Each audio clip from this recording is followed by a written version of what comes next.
Title this toolkit entry, Simplifying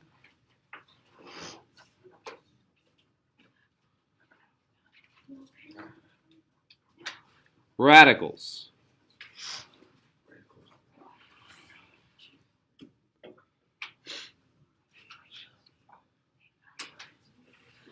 Our example here.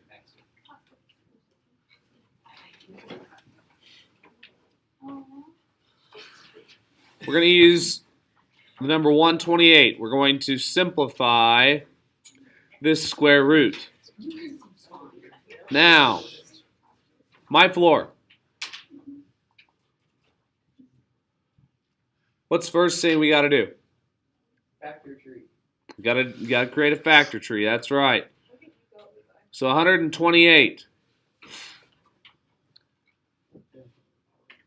And remember, you can do this if you put this in your y equals as 128 over x.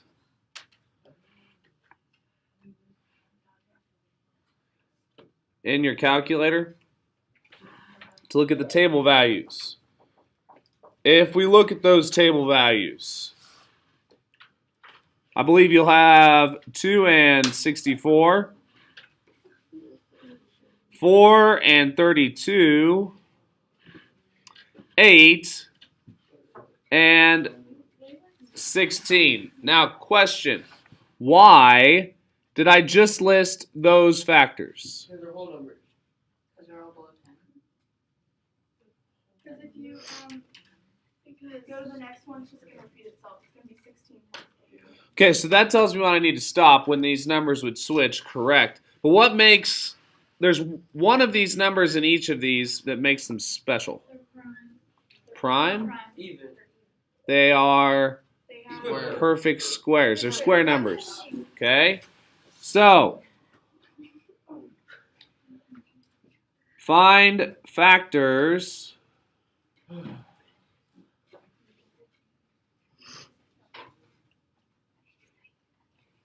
that are also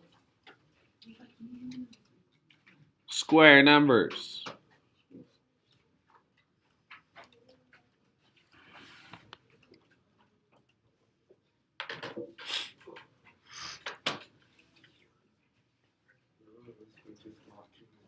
Now, when we do this,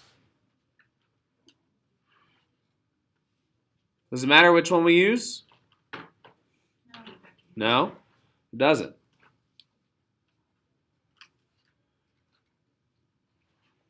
Use one of the factor pairs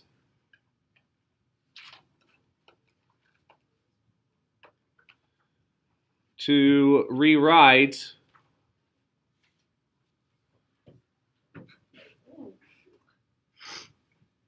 the radical. So I have the square root. I'm going to choose between, let's say, 4 and 32. And I know that this is 4 times 32 because it's on my factor tree, right?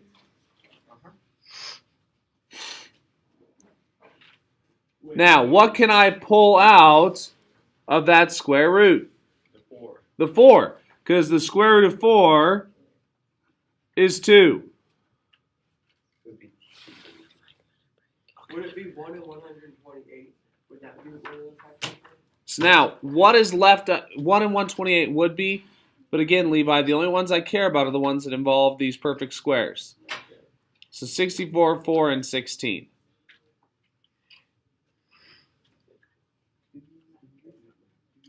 Okay, what's left underneath the radical? 32. Now what?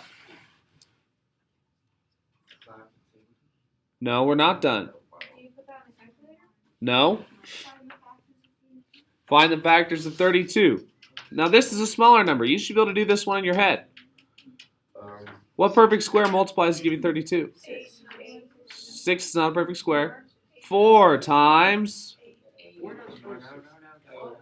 4 times 8 is right. So now what can I pull out of that radical? The 4. Yeah, I can simplify the 4. So the square root of 4 is 2.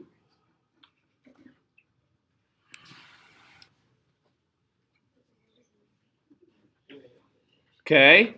So now I know that 2 times 2 is 4. How can I rewrite the radical of 8? What? 64. What? What perfect square times another number gives you 8? 4 times 2. 4 times 2. So what can I pull out of that radical? I can pull out the 4, yes. The square root of 4 is 2. 2. Levi. And I want to make it clear that each time I'm not removing anything. These numbers still represent the same approximate decimal. So now 4 times 2 is 6. 8. 8. I'm sorry. Okay, you added it. It's all right. Now, what I want to point out, any way works. I could have started with 8 and 16. I could have started with 2 and 64. Now, here's what I want to suggest. I want to suggest using the largest perfect square. Because watch, if I instead restart this and I begin with 64 times 2, what's the square root of 64 that I pull out? 8. The square root of 64 is 8. So I have 8 radical 2. You see the difference in how much work we did versus finding the largest perfect square. Give me a thumbs up if that makes sense. Well, you will do less work if you find the larger perfect squares. Okay? So, the process we used.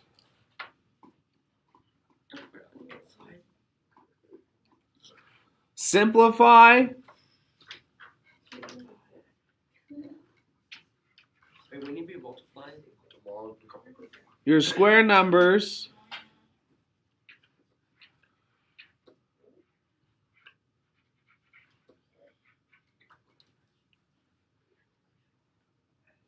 And continue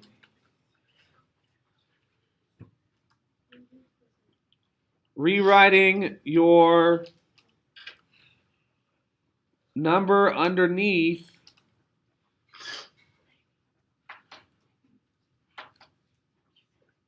the radical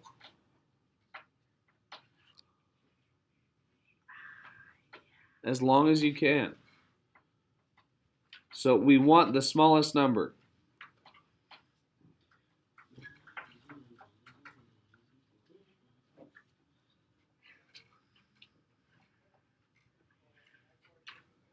We want the smallest number possible, okay?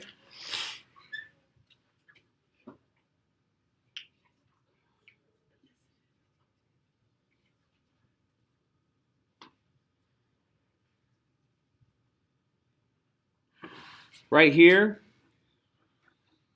you can just put this as a tip.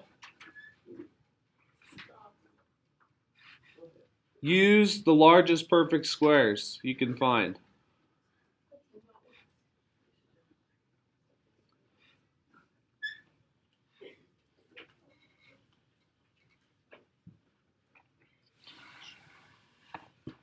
Okay?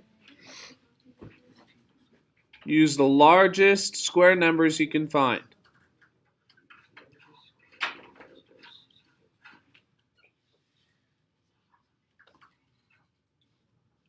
That's your toolkit entry for simplifying